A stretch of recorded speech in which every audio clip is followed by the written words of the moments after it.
These are members of Morocco's counter-terrorism unit storming buildings in different cities across the country.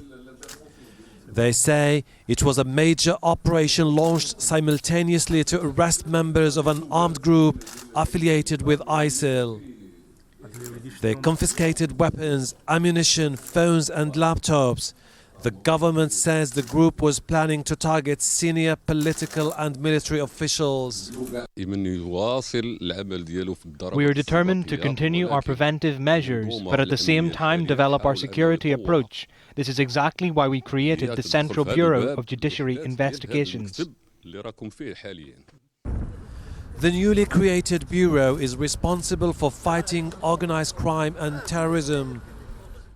Because since we faced the first bombing attack in Morocco in 2003, we had to take conscious that we are facing a new challenge and the phenomenon of the terrorist threat.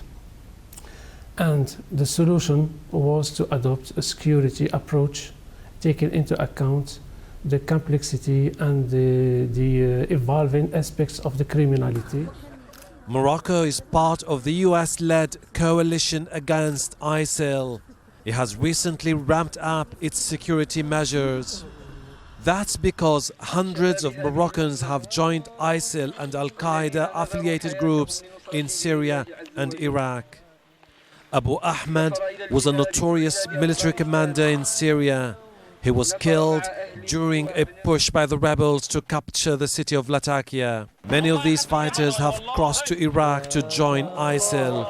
Moroccan authorities are concerned about revenge attacks.